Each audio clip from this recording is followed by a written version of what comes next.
လောကေကြီးမြတ်လာသောသီလသမာဓိကိုပညာကိုဝိမု ക്തി ကိုဝိမု ക്തി ညာနာတတနာကျေစုသောဂုဏ်တို့ကြောင့်ရှိခိုးခြင်းမြတ်လို့ခြင်းအယုသိပြုခြင်းပူဇော်ခြင်းငါထိုက်တော်မူကြကုန်သောဖရာယရဏတရားယရဏသံဃာယရဏမြတ်သုံးပါးတို့ကိုယုသိမြတ်လို့လက်ဆုံးမူ၍ရှိခိုးပူဇော်ဖူးမြော်မှန်လျော့ကြောကြရသောတက္ကိစ္စကာရောပနာမကုသိုလ်ကံစေတနာကြောက်ဆယ်မျိုးဥရနေဥဇော်မြင့်တော်မြင့်မြတ်ခင်မိသားစုတို့ကအရှိပြခေတောင်းဤချမ်းမြေပါမီတော်အကြောင်းနဲ့တန်ဃာတော်ရှိသူမြတ်တို့နှင့်တကွသာနာတော်ဝိသီလစိန်တို့နှင့်အတူအပရိဒပေါင်းတို့အမွန်မြတ်လာစွာသောဆွမ်းခဲ့ဝဲပေါ်စဉ်ချိုးခြင်းရတာတို့ဖြင့်စက္ကလူတန်းကြသောဒါနာကုသိုလ်ကံစေတနာသောတိတဲ့သောတိလက်တံဖြစ်သောသီလကုသိုလ်ကံစေတနာကျင့်ကြံပွားများအထုလက်တံဖြစ်သောဘာဝနာကုသိုလ်ကံစေတနာဤကဲ့သို့များများပေါင်းစုပြုစုအပ်သောကောင်းမှုကုသိုလ်ကံစေတနာတို့ကြောင့်အနိဒဘေဒံယမခတ်သိမ်းအန္တရာယ်ဟုသမျှတို့မှကင်းလွတ်ငြိမ်းချဂုဏ်တိတာဖြစ်၍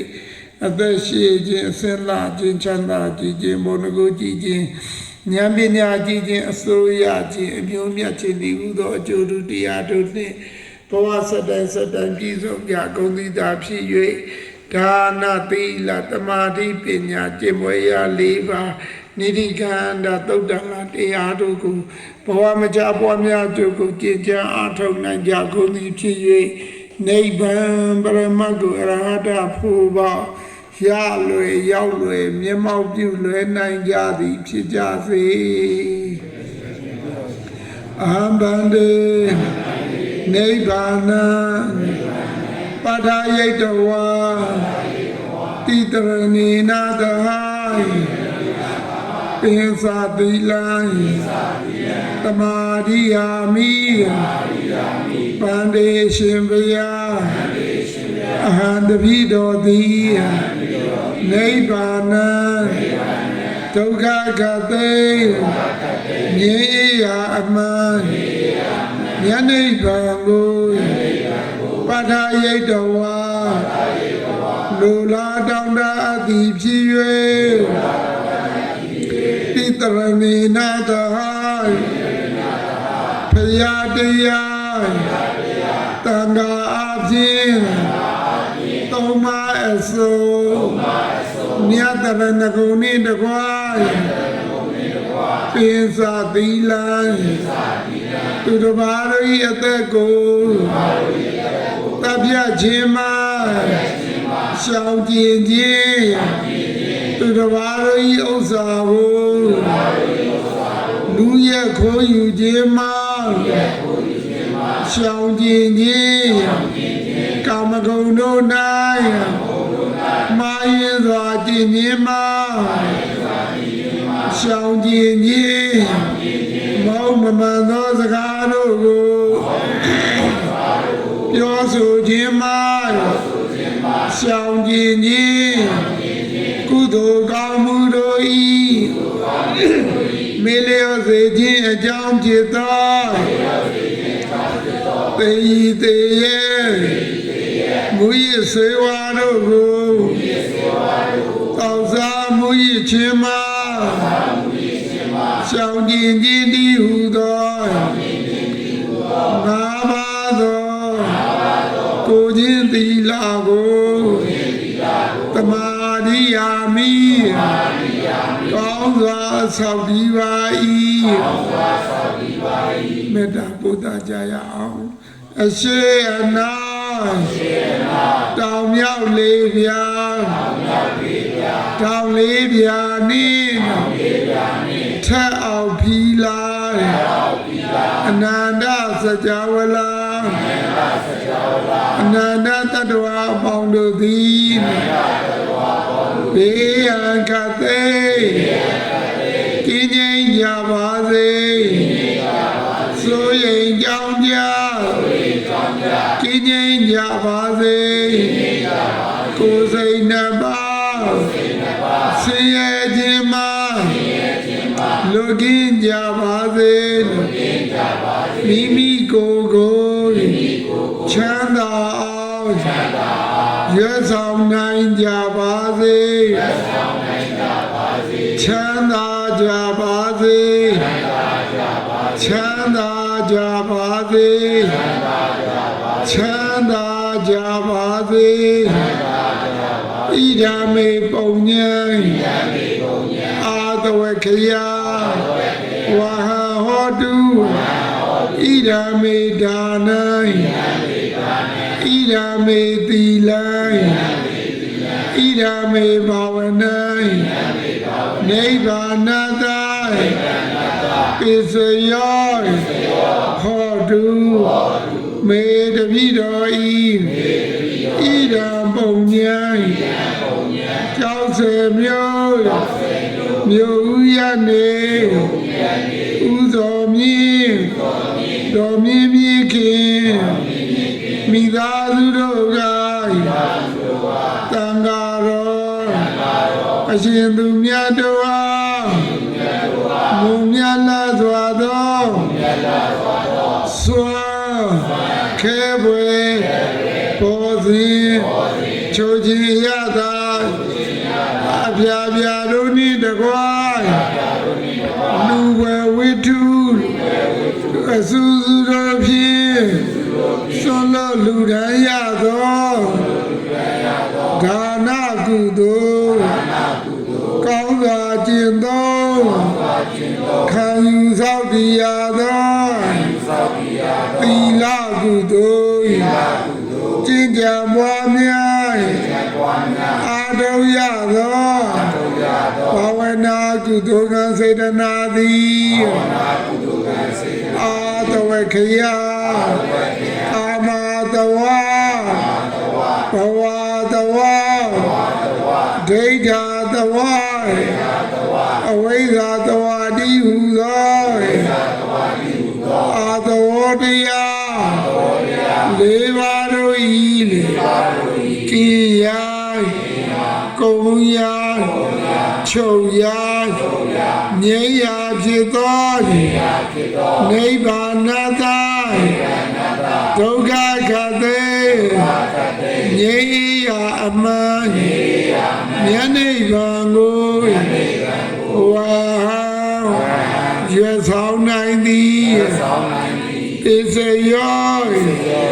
အကြောင်းအထောက်အပံ့သည်ဟောတုဖြစ်ပါစေတည်းအပမတိနာသံပါတိထာအငါရရှိတဲ့ယခုကဆွမ်းခဲဘောဇင်ချွချစက်ကတို့ချရတာဖြစ်တဲ့စက်ကလူတန်းကြကုန်သောကုသိုလ်ရှင်ပေါင်းတို့နဲ့ကအပရိသအပေါင်းတို့အားကိုယ်နဲ့ကိုယ်ပါအိမ်တွင်အိမ်ပါဝိုင်းတွင်ဝိုင်းပါရက်ွယ်အတွေ့ပါနှစ်ဌာနတို့၌ပေပေါင်းရန်ပေါင်းအန္တရာယ်ပေါင်းတို့မှာကင်းဝေး၍ကောင်းကျိုးချမ်းသာမင်္ဂလာတည်တည်ဖြာဖြာတို့ပြည့်စုံပါစေခြင်းအကျိုးကမြတ်စွာဘုရားဟောကြားတော်မူအပ်သောပရိကြီးနိဒာမအစာဖြင့်မေတ္တာသောပရိတရားတော်မြတ်ကိုပါဠိမပြည့်အ내ကိုသည်မေတ္တာရှိခုတတိယငါညီညွတ်စွာဖြင့်ညီညာဖြာဖြာကျပါပူဇော်၍ကြီးမြောက်ကြပါကုန်စို့ဖေဟာသမန္တာ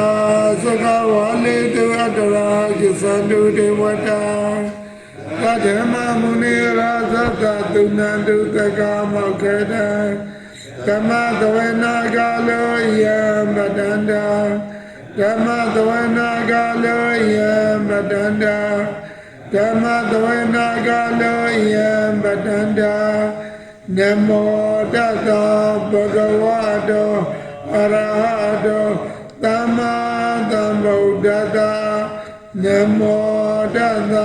ဗုဒ္ဓဝါတောအရဟတောသမ္မာသမ္ဗုဒ္ဓတနမောတတဗုဒ္ဓဝါတောအရဟတောသမ္မာသမ္ဗုဒ္ဓတယသာနုဘာဝတောယကနေဝတသိတိပိတနာယမိစေဝနုဥဒ္ဒနောရတ္တိနိဝမတန္တိတောသူကံသူတိသုတ္တသဗဗံကိစီနဘတတိဧဝမာတိကုဏမေတ္တမရိတံဓမ္မနာမဟေကရဏီယမတ္တကုသလေနယန္တတန္တံပတံမိသမစ္ဆာ တေကောဥစုသတုစုသတုဝါသောသတ္တမောရနာတိမာနိသာနုတကောသတုဝါရောသအပကိသောသတံလာဝကဝုတိတန္တိန္ဒရိယောသမိပကောသအပကဘော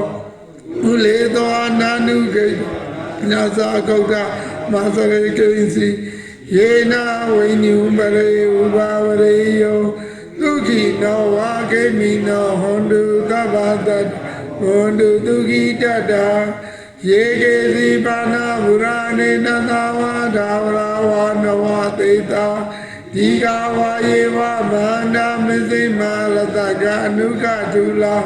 ဒိဋ္ဌဝါယေဝအရိဋ္ဌယေဝဒုရေဝတံတိအဝိဒုရေ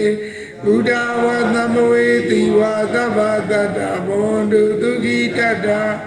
နာမရောဗရဏိကုဝေဒနာတိမညေတာကတ္တစိနာဒိစီဗျာရောတနာပတိကသိညာနိညာမိညာသာဒုက္ခမစ္စေယမာဒယဓာနိယဗုဒ္ဓမာယုသာဧကဗုဒ္ဓမနုရခေဧဝံမိတဗ္ဗဗုဒ္ဓေတုမာနတံဘာဝေအပရိမာဏမိတေဇာတဗ္ဗလောကသမိမာနတံဘာဝေအပရိမာဏဩဒနောသတိတိယံသာအတ္တမရာဝေရမတံပတ္တတေယံသရဏိဒိနောဝသေယနောယဝတတဝိတာမိတ်တောမေတံသတေယဒိဋ္ဌိယပြမမေတံဝိဟာရမိဒမာဟုဒိဋ္ဌိသာနုပကမ္မသီလဝတတနေနသမ္ပနောကာမေတုဝိနယကေရဏဤသာဒုက္ခဝသေအပုနာရေတိဣတိပိသောဘဂဝါအရဟံသမ္မာသမ္ဗုဒ္ဓောဝိဇာစရဏသမ္မနောဒုက္ခတောလောကဝိတုနုဒရောပုရိသဓမ္မသာရတိသတ္ထာဒေဝမနုဿာနံဗုဒ္ဓောဘဂဝါသက္ခတောဘဂဝါဒါဓမ္မောတန္တိတိကောအာဂါလိကောအေဟိပတိကောဩဘာနေကောပိဇာဒံဝေရိတဘောဝိညူဟိသဝတိပန္နောဘဂဝါတောသဝကတံကောဥဇုပတိပန္နောဘဂဝါတောသဝကတံကောညာယပတိပန္နောဘဂဝါတောသဝကတံကောသာမိစိပတိပန္နောဘဂဝါတောသဝကတံကောယေတိဒံသတ္တရိပုရိသယုဂာနိအတ္ထပုရိသပုဂ္ဂလာဧသာဘဂဝါတောသဝကတံကောပါဟုနေယောပါဟုနေယောဒဂိနေယောဣန္ဒလီကရဏီယောအနုတ္တရံဘုညေကိတံလောကသာဧဝံဗုဒ္ဓံသရတနာဓမ္မံသံဃိသာဘိကဝောဗျံဝါသမိတတဝါလောမံသောနာယိတတိယာဒုန်ိမိတ်တံဝါမိကလိသယောသမနာဘောတကုဏတတတောပါဘေကောဒုသုပိနာအကန္တဗုဒ္ဓ ानु ဘာဝေနာဝိနာသမေတုယံဒုန်ိမိတ်တံဝါမိကလိသယောသမနာဘောတကုဏတတတောပါဘေကောဒုသုပိနာအကန္တဓမ္မာနုဘာဝေနာဝိနာသမေတုယံဒုန်ိမိတ်တံဝါမိကလိသ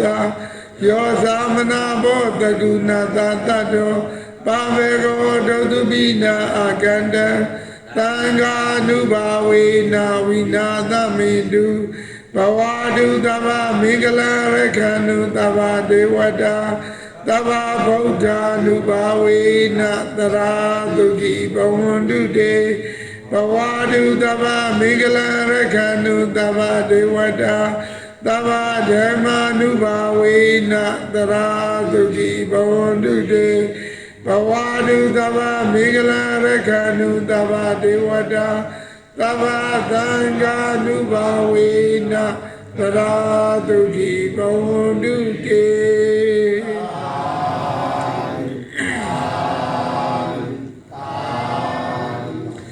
တဗ္ဗမင်္ဂလာကောင်းကျိုးဖြာဖြာမင်္ဂလာရရကြွသည်အမျိုးမျိုးတို့သည်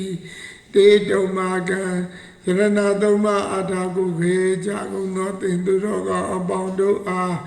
Tara neonye ba akakate Bawadu medaye sanlika byami shwela tizazo apye Tane tacha jo miyavu toba apye tomba se gondari Taba devada loso yaya to tama dewa Namya nagauna abondo di Te tomaka Sarana tomga atako ve jago no tenduroga abondo ah Tara neonye ba akakate Rakanu andere menau yanzwe pya am sao xiao nan ya ba zwe gong dari Taba Buddha nu ba we na King hawa lu te su mega punya gong no pya shin no rei de ko shin so anu bo do jiao la ga Taba Dhamma nu ba we na Tagadada sa la di chao pya do gong no do ni Pi zong no mu do tia do mya doi de ko shin so anu bo do jiao la ga Taba Danga nu ba we na Tobri Banada Zalazi Gobiado Gondo Doni, Piezo no Mudo Tangaro, Shimia de Gushizo, Anu Bodo Janaga, Te Domaga, Yaranadoma Ataku, Jaguno Tenduro, Abondo di, Tarane Onyeba Kakate, Tuki, Goyoseba, Bayamata, Chile Ejaye, Janya Mama, Janya Dada Shijagondi, Bawadu Bongondu Moja Madri Pyebazi Dadi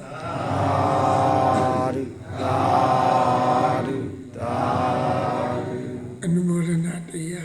no Anemia Nayu in your Jaya Dupia Sofia Dake Tawiti Pi Sedo Jaunoma Parentoni de Chinkala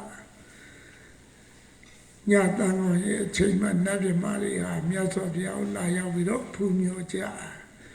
Hello, Pumio Jar, Nabi Maria, and Nata de Maga. Yasofia, to Dilurao, to Amiasofia, me shout de Palo me shout, came to the waiter, Purita Dita, came to say no to Gamma, came to Tadu Radana. Katandu ziwa ziwida mahudeta Mego legu nothing to the Chawia legu Tagu made came to the weight and put it at the turn Namade Mego Ma Luroi Miado Osadi Abeni not Namade Mego Luroi Miado Osadi Penny now Namade Mego came to say no to Kama Wahati Goes on Lige at the Abediadi, Chanda was Salma the lady, Chanda Jin, Balawa Malebo, not down made it. Now came to Tadu Radan, a Yada Madamiari, a Bay Yada the Emiaso, Chipa the lady. Now Katandu with the Vidam, Mahuteta, at them we Madamiari, a baby at them we in the Emiaso, Chipa the lady, not Mego. Legu, not Miasofia made the Mego good Legu go away to Alawaka, Palumega, Miasofia, not the Dubai Mamma Miasofia, the Redoma Mudes in Gala, a Mumudo, the Netico Murubi, the Kaibi Romana, so Miare Kama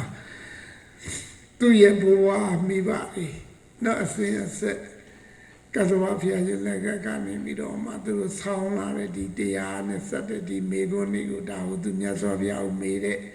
but a Mava Mego, Lego, de Mati, Mego, Le Pare, Alaga, Baluming, and Yasofia, thou made a Mego, Mave, Dow, with another Yasofia, do a Dow, me shout it. I don't know what they came to that way, then put it at that time.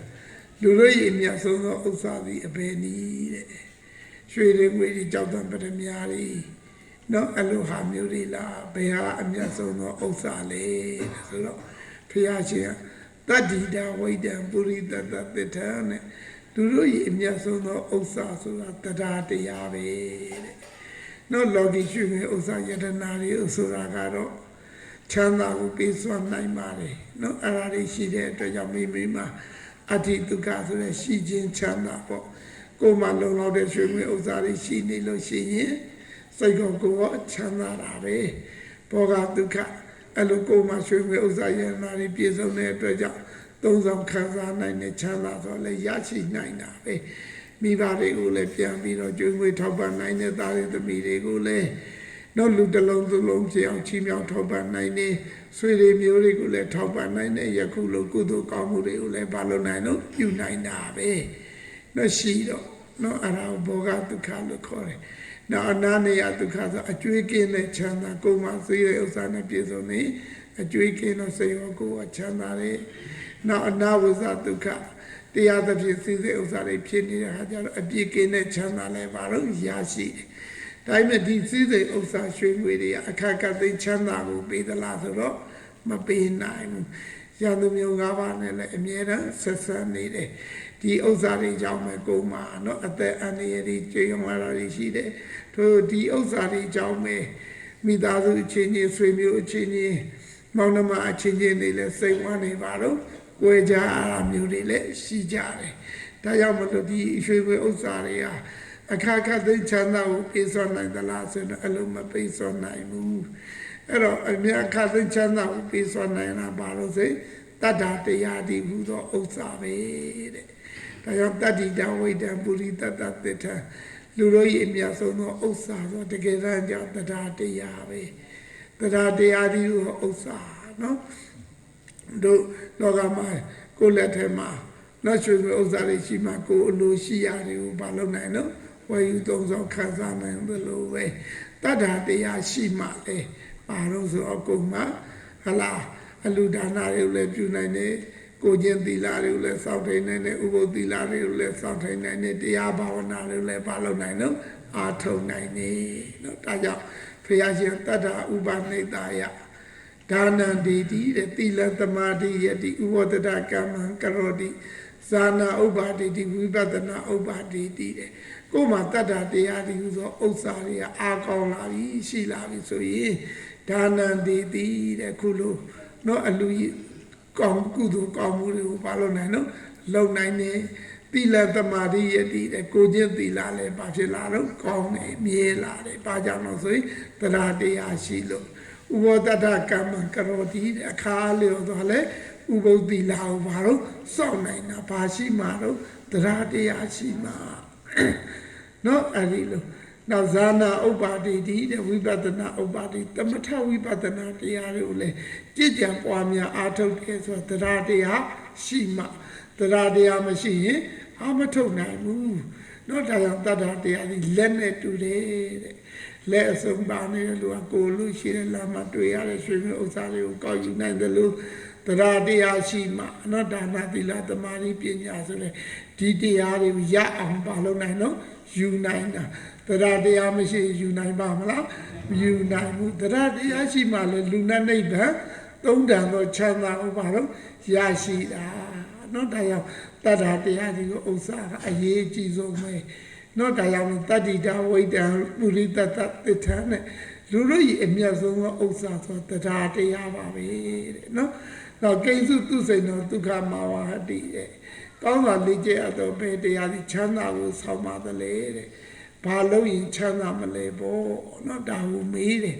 မေးတဲ့ခါကျတော့မြတ်စွာဘုရားကဓမ္မောသူစိန်တော်ဒုက္ခမာဝဟတိတဲ့တရားကိုကျင့်သုံးရင်ချမ်းသာမယ်တဲ့ချမ်းသာခြင်းဘာလို့နော်တရားကိုကျင့်သုံးရမယ်နော်ကာယသူစိတ်ဝစီသူစိတ်မနောသူစိတ်ဒီသူစိတ်တရားတွေဘာလို့ကျင့်သုံးဆောက်တည်လို့ရှိရင်ဟလာပြစ္ဆုတ်ပံမှာလည်းချမ်းသာတယ်တမလွန်မှာလည်းဘာဖြစ်တော့ချမ်းသာတာပေါ့နော်မျက်မှောက်မှာလည်းချမ်းသာတယ်ကောင်းသောကြောသောခြင်းတို့နဲ့လည်းဘာဖြစ်တော့ပြေဆုံးပြိတ္တနာလည်းရဲရင်ဘာဖြစ်တော့ဝင်ရဲတယ်ပေါ့မတွေ့မဝေလည်းသိရတယ်သိပြီးတဲ့နောက်လည်းသူဂရိပုဂ္ဂိုလ်ပဲဘာလို့ရောက်ရတယ်ဘာလို့ဆိုရင်ကောင်းစွာတရားကိုဘာလို့တော့သူစိတ်တရားတွေကိုကျင့်သုံးတာနော်နောက်ဒါနသီလဘာဝနာတရားတွေလည်းဘာလို့အားလို့ပွားများအားထုတ်ရင်မျက်မှောက်မှာလည်းချမ်းသာမယ်တမလွန်မှာလည်းချမ်းသာမယ်ဟောယခုနော်တို့ဆွမ်းဘာလို့ကြတော့ဆက်ကလှူဒန်းကြတယ်နော်အဲ့လှူဒန်းတဲ့အတွက်မိမိမှဆိုရင်နော်ဆရာဒီအလူကံပုဂ္ဂိုလ်အရာဌာန၅မျိုးဘာလို့တော့ပေးလူရရောက်တယ်တဲ့နော်ဘောဇနံဘိက္ခွေတနဒရမာနောပဋိက္ခဟာနာပင်စဌာနာတိဒေတိတဲ့ဘုရားရှင်က ငါးချစ်တာရဟန်းများတို့ဘောဇင်ဟိုတဲ့ပေးလူသောပုဂ္ဂိုလ်ဟာစွမ်းဘောဇင်ကိုပေးလူတဲ့ပုဂ္ဂိုလ်ဟာအလူကံပုဂ္ဂိုလ်တို့အားတဲ့အရာဌာန၅မျိုးပါလို့တော့ပေးလူရရောက်တယ်တဲ့ဘယ်လိုအရာဌာန၅မျိုးလို့ဆိုကတ္တမဟိပိစဘယ်၅ပါးတော့ဆိုတော့အာယုန်ဒီတိတဲ့အသက်ကိုပေးလူသည်မြည်တဲ့ဝဏ္ဏဒေတိအစင်းကိုလည်းပေးလူသည်မြည်ဒုက္ခဒေတိချမ်းသာကိုလည်းပေးလူသည်မြည်တဲ့ဗလံဒေတိခွန်အားကိုလည်းပေးလူသည်မြည်ပရိဘာဏံဒေတိပညာကိုလည်းပေးလူသည်မြည်တဲ့ဆွမ်းကိုပေးလူလိုက်တာနဲ့မိတို့မှာအရာဌာန၅ခုဘာလို့တော့ပေးလူရရောက်သွားတယ်နော်ဆွမ်းကိုပေးလူလိုက်တဲ့အတွက်ကြောင့်နော်အသက်ကိုဘာလို့လိုက်တော့ပေးလူရရောက်သွားတယ်နော်ဆွမ်းပေါ်စေနော်ဒီပြည့်စုံသွားမှာဖုံးပေးရအောင်ဆိုရင်တက်တန်းနေပါဖြစ်သွားတော့တူမှာပေါ့ယောဂါတွေဝင်ပြီးတော့မှအသက်ပါဖြစ်သွားတူသွားမှာခုဆွမ်းတနတ်ကိုဖုံးပေးထားလိုက်လို့ရှိရင်ဆွမ်းရဲ့အာနိသင်္က9ရက်တိုင်အောင်ဘာလို့တော့ခံတယ်အဲ့တော့9ရက်တိုင်နိုင်နော်ပရိယပฏิပတ်တရားတွေကိုဘာလို့နိုင်တော့အာထုတ်နိုင်နေနော်အားတော့ဆွမ်းတဏှာစားထားလိုက်တဲ့အာဟာရရဲ့တတ္တိယမိမိတို့ရဲ့ခန္ဓာကိုယ်ထဲမှာ9ရက်တိုင်နဲ့သူ့ရဲ့တတ္တိယပါတော့ရှိတယ်ဒါကြောင့်မလို့9ရက်တိုင်နဲ့တရားတွေကိုဘာလို့လဲအာထုတ်တယ်ကြောင့်သမင်းတဲ့ပါလေတော့9ရက်ဆိုတော့အလိုပြောကြတာပေါ့နော်နောက်အာယုန်ဒီဒီနောက်ဝဏ္ဏဒီဒီအဆွမ်းကိုပေးလူခြင်းသည်အစင်းကိုဘာလို့တာတော့ပေးလူရရောက်တယ်ဆွမ်းအာဟာရကိုပြည့်စုံစွာမဖုံးပေးရလို့ရှိရင်လူဟာဘာဖြစ်လာမလို့ကြုံလီလာမှာပေါ့တော့အယိုးဘော်ရည်တွေဖြစ်လာမယ်မြတ်တွင်ဟောက်ပဲတွေဖြစ်လာမယ်အရေးစင်းနေလဲပါတော့မွဲချောက်လာမယ်တို့ဖျားရှင်မေကြည့်လေတက္ကရာစရိယ6နှစ်ကျင့်စဉ်တော့စွမ်းဟာရကိုလုံလောက်အောင်မလုပ်ခဲ့တော့မဖုံးပေးဘူးတလက်ဆိုးမြောက်လောက်ကလေးပဲမလုပ်တော့ဖုံးပေးတဲ့အတွက်ကြောင့်တော့အယိုးဘော်အရေးတင်ဖြစ်မသွားဘူးလားဖြစ်သွားတာဝါရီစာရီကြောရီစာမိတဲ့ကြောရီစာရင်ဝါရီကိုစာမိတဲ့အမွေတွေကိုလည်းဘာဖြစ်သွားတော့အကုန်လုံးတက်လာလိုက်ရင်ကျွတ်ထွက်အကုန်လားနော်အသားရည်တွေကလည်းကြဘိုးကြောကုန်ကဲ့သို့ပဲမဲနဲ့သွားတယ်မြက်တွင်ဟောက်ပဲကြီးဖြစ်သွားတယ်နော်အဲ့ဒါဘာဖြစ်လို့တော့စွမ်းဟာရကိုမမီဝဲရလို့ဟုတ်တယ်မလားနော်ဒါကြောင့်မလို့ဒီစွမ်းကိုပေးလူခြင်းဒီဘာကိုပေးလူရရောက်တော့အစင်းကိုလည်းပေးလူရရောက်တဲ့အလူကံပုဂ္ဂိုလ်နောက်ဒုက္ခတိတိတဲ့ချမ်းသာကိုလည်းဘာလို့တော့ပေးလူရရောက်တယ်တဲ့နော်စွမ်းကိုဖုံးပေးရမှာလူဟာဆိုလို့ရှိရင်စိတ်တော်ကိုယ်ဟောဘာဖြစ်တော့ချမ်းသာတာနော်ဒါကြောင့်မလို့စွမ်းကိုပေးလူခြင်းသည်ဘာကိုပေးလူတာတော့ချမ်းသာကိုပေးလူအားရောက်တယ်နောက်ဗလံဒေတိတဲ့ခွန်အားကိုလည်းဘာလို့တော့ပေးလူအားရောက်တယ်ဘလောက်ပဲခွန်အားကောင်းမှလည်းပြောထမင်း2နှစ်3နှစ်သာမစားရအဲ့လူအလုံးလုံးနိုင်ပါမလားလုံးနိုင်တော့ဘူးနော်ဘုံဘုံတို့ခုနော်တရားစာပေတွေကြည့်တယ်ခုလိုတရားတွေဟောတယ်နော်ဒီတရားတွေအာထုတ်တယ်ဆိုတာလေဘာတဲ့နဲ့တော့စွမ်းအာဟာရတတ္တိနဲ့ပဲနော်အဲ့ဒီခွန်အားနဲ့ပါလို့ရတာတော့အာထုတ်နေရတာဒါကြောင့်မလို့ခွန်အားကိုလည်းပါလို့တော့ပေးလူရောက်တယ်တဲ့နောက်ပရိဘာဏံဒေတိတဲ့ပညာကိုလည်းပါတော့ပေးလူရောက်တယ်စွမ်းအာဟာရပြည့်စုံလုံလောက်မှဘာဖြစ်တော့ပညာတရားဆိုဖြစ်ပေါ်တာဟုတ်လားနော်ဒါကြောင့်မလို့တို့ပဋ္ဌာန်းဒေသနာတော်မှာဥပနိဒေယပစ္စည်းမှလေနော်အဲ့ဒီမှာဘုရားရှင်ဟောထားတာမရှိဘူးလားရှိတယ်နော်ဟာလားဥပနိဒေယပစ္စည်းမှလေဟာလားနော်သေနာတနာပိဥပနိဒေယပစ္စေနာပစ္စယောဆိုတာလေဘောဇနာပိဥပနိဒေယပစ္စရိယပစ္စယောဆိုပြီးတော့ပါလို့ထားတော့ဟောတာရှိတယ်နော်ဘောဇနာတပ္ပယမများလို့ရှိရင်ပฏิဘာနာဆိုတဲ့အသိဉာဏ်ပညာလည်းဘာဖြစ်တော့မပွင့်လင်းနိုင်ဘူးဒါကြောင့်လို့ဘုရားအလောင်းတော်ပြန်ကြည့်တဝိရစိတ္တရာ6နှစ်ကြည့်ခဲ့တယ်နော်အဲ့ဒီမှာမိမိလိုချင်တဲ့သဗ္ဗညုတဉာဏ်ကြီးကိုဘာဖြစ်တော့မရခဲ့ဘူးအဲ့ဒီမှာဘုရားရှင်ဆင်ញင်ရတော့တာပေါ့အလောင်းတော်ဘဝမှာနော်ငါဒီအကျင့်နဲ့သာသဗ္ဗညုတဉာဏ်ကိုရမယ်ဆိုယခုအချိန်မှာဘာဖြစ်တော့လက်စုပ်ပိုင်းနိုင်ရနိုင်လောက်ပြီအချိန်ခါလဲရောက်နေသို့တော့လည်းဘာဖြစ်တော့မ မရခဲ့တော့ဒီအကျင့်ဟာဘာဖြစ်တော့လမ်းလွဲနေပြီဆိုတော့ကိုယ့်အကိုဆင်ញင်လို့ပါတော့သိတယ်သိတဲ့ခါကျတော့မှဘယ်လိုပြောင်းကြည့်ရမလဲဆိုဆင်ញင်တော့ခိုင်ခင်ကြီးတော်တော်နာမီလက်ထုံးမင်္ဂလာဆင်ញင်မှာပထမဇန်ကိုပါလို့တော့ပွားများအထုတ်ခဲ့တော့ပြန်သတိရပြီးတော့မှအဲ့အကျင့်လမ်းစဉ်သာလေးတပည့်ညူတဉာဏ်ကြီးရဲ့အထောက်ပံ့အောင်ဖြစ်မယ်ဆိုပြီးတော့အဲ့ဒီလိုပါလို့တော့ပြန်ဆင်ញင်တာဆင်ញင်လိုက်တဲ့ခါကျတော့အဲ့တိုင်းကြည့်မယ်ဆိုရင်ခုလိုဒုက္ခစရိယာကျင်းနေပါဖြစ်တော့မရနိုင်တော့ဘူးဆွမ်းအာဟာရကိုဘာလို့ရတော့လို့ပြန်ပြီးတော့မိဝဲရတော့မယ်နော်အဲ့တော့ပြန်ပြီးတော့ဘာလို့ရတော့ဆွမ်းခံရတယ်အဲ့ခါမှာပိဿဝဂိငါဘူးဟိုကလည်းဘာဖြစ်သွားတော့ဩယဟန်ကောရမဟာကမ္မထာလူတွေဖြစ်သွားပြီတဲ့ဘာလူတွေတဲ့တော့ကမ္မထာလူတွေတဲ့တရားလုံးမလုပ်တော့ဘူးလက်များအောင်ကြံနေပြီတဲ့ဘာကိုကြံနေတော့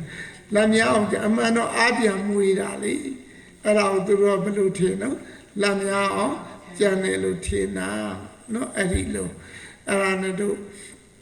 စွမ်းပြန်ပြီးတော့ဘာလို့ရတော့ဖုံးပေးရတာနော်စွမ်းပြန်ဖုံးပေးပြီးတော့မြတ်တောင်ဖုံးပေးပြီးတော့မှနော်ပါတဲ့တရားသုံးခုကစုံလာပြီးနေမှာနော်တို့တပည့်ညဉာဏ်ကိုဘာဖြစ်တော့ရရှိခဲ့တာအဲ့စွမ်းသာမဖုံးပေးရပါမလား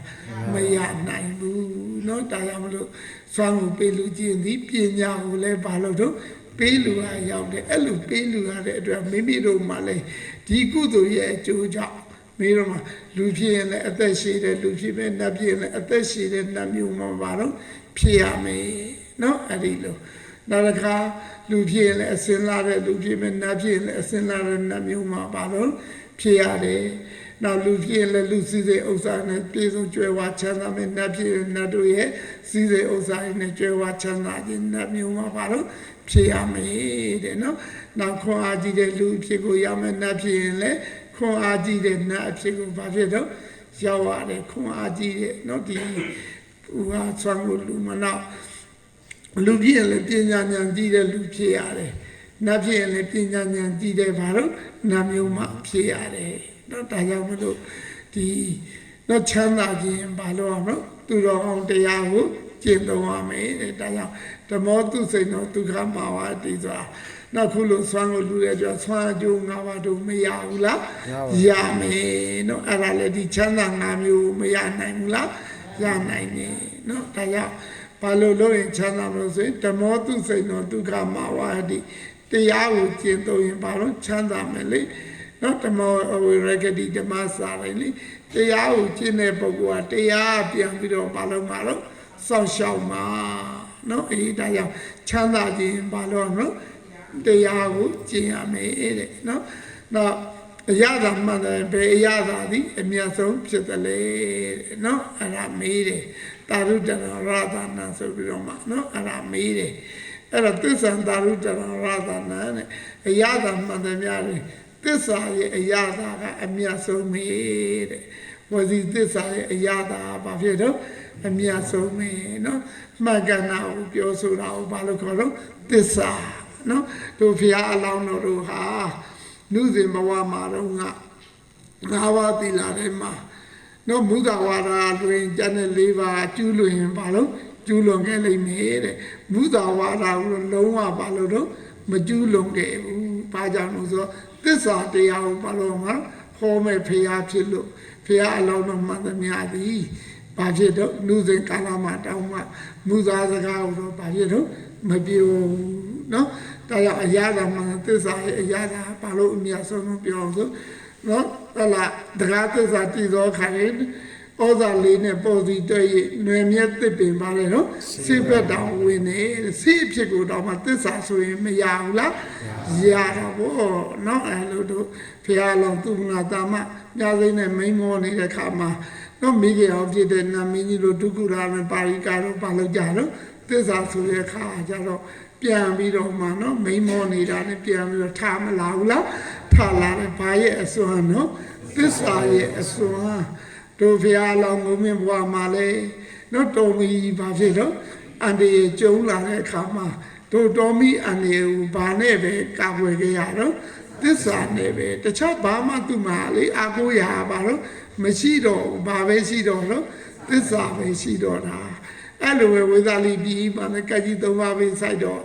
ဘာနဲ့ပဲဘုရားရှင်ကကဲတင်ပေးကြရတော့သစ္စာနဲ့ပဲနော်ဘုရားတရားတန်ခါရေနာမြတ်သုံးပါးတို့ရဲ့ဂုဏ်တော်တွေကိုသစ္စာဆိုပြီးတော့မှဘာလို့တာတော့သူရဲ့ကကြီးသုံးပါးပဲမှလွတ်မြောက်အောင်ဘာလို့ပေးကြရတော့ဆောင်ရွက်ပေးကြရတယ်ဒါကြောင့်အရာသာမှန်သမျှနဲ့သစ္စာရဲ့အရာသာဘာဖြစ်တော့အမြတ်ဆုံးပဲနော်ပြောရတာစကားပြောရတာပေါ့မှန်တဲ့စကားပြောရရင်လည်းစိတ်ပြောတဲ့စကားအားရှိနေတာနော်ပြောရတာလည်းဘာဖြစ်နော်အားရှိပြီးတော့အင်းအားတွေမရှိဘူးလားတို့ရံဖြစ်အောင်ဘယ်နဲ့တော့ငါမှန်တာပြောတာအေးဟုတ်တယ်မလားဘာဖြစ်ကြလဲအဲ့ကြတော့ရံဖြစ်ရတာတော့ရတာမရှိဘူးဘာလို့လဲမှန်တာဟုတ်ပြောရတာဟုတ်လားနော်အားကြောင့်အရာသာမှန်တယ်ဘယ်ကအကောင်းဆုံးနော်သစ္စာရဲ့အရာသာအမြတ်ဆုံးပဲတဲ့နောက်ကထသူဇေဝဇိရိတပါဟုတ္ထတဲ့အသက်မွေးမှုမှန်တယ်ဘာဖြစ်အသက်မွေးရတာအမြတ်ဆုံးလို့ပညာစီဝန်ဇိဝိတပါဟုတ္ထနဲ့ပညာဖြင့်အသက်မွေးရတာဘာဖြစ်တော့အမြတ်ဆုံးပဲနော်ပညာဆိုထိုးရင်းသိမြင်တာလေဟုတ်တယ်မလားနော်ဒါပညာနဲ့လောရတဲ့ပုဂ္ဂိုလ်တွေဟာနော်ဒီတတောတတာနဲ့ဉာဏ်ရည်သုံးပြီးတော့ပြရတဲ့အတွက်နောက်ပြီးတော့သူတို့ဟာနော်ကာယလောက်တာနဲ့ညာနာလောက်တာပို့ပြီးတော့ဘာဖြစ်တော့အခါကျင်းငွေတွေပို့မရဘူးလားစီပါဥစ္စာဆိုလည်းဘယ်သူကပို့ဖြစ်ထုံးနော်ညာနာဆိုတာပို့ပြီးတော့မဖြစ်ဘူးလားပညာသမားပို့ပြီးတော့မတာလွန်ဘူးလားတာလွန်နေနော်အဲဒီဒါကြောင့်အသက်မွေးမှုမှာဆိုဘယ်ဟာအမြတ်ဆုံးနော်ပညာပေါ့ဒီပညာဆိုတဲ့နေရာမှာအမှားမှအကြောင်းအကျိုးအကောင်းဆိုတွေကိုတော့ဘာလို့သိရမယ်အမှားမှအကြောင်းအကျိုးအကောင်းဆိုတွေကိုဘာလို့အောင်သိရမယ်နော်အဲ့လိုလောကီပညာတစ်ခုတည်းတွေမဟုတ်ဘူးအမှားမှအကောင်းဆိုအကြောင်းအကျိုးတွေဘာလို့သိမှဟုတ်လားအဲ့ဒါမသိလို့ရှိရင်လေဘာဖြစ်တော့အဲ့ပညာကပဲအန္တရာယ်မပေးနိုင်ဘူးလားပေးနိုင်တယ်ဥပမာတို့ဟုတ်လားပညာမတတ်တဲ့တခုခိုးရင်ဘယ်လောက်ပဲခိုးနိုင်မလဲထမင်းတော့ပဲယုံမှာဟောဟုတ်တယ်မလားသူများ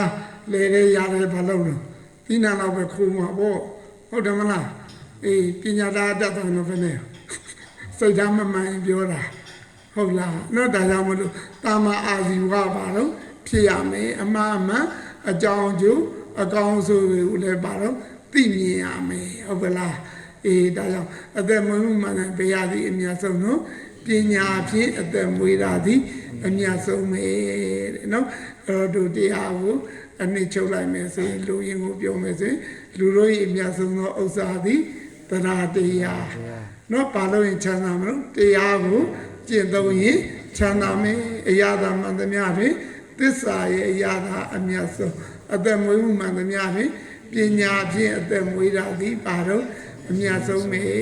တဲ့နော်နတ်သားမိတဲ့မိကိုမြတ်စွာဘုရားကဟောကြားတော်မူတဲ့တို့သူတော်ကောင်းနဲ့တတ်တာတရားလက်ကင်ထားပြီးတော့မှဒါနသီလသမာဓိပညာဆိုသူတော်ကောင်းတရားတို့ကိုကြည်ကြံကြုတ်ကိုပွားများအားထုတ်နိုင်ကြကုန်သည်ဖြစ်၍နိဗ္ဗာန်ပရမတ်ကိုအရဟတဖို့ပေါရလွေရောက်လွေမျက်မှောက်ပြုလွယ်နိုင်ကြသည်ဖြစ်ကြပါစေကုန်တည်းသာဓုသာ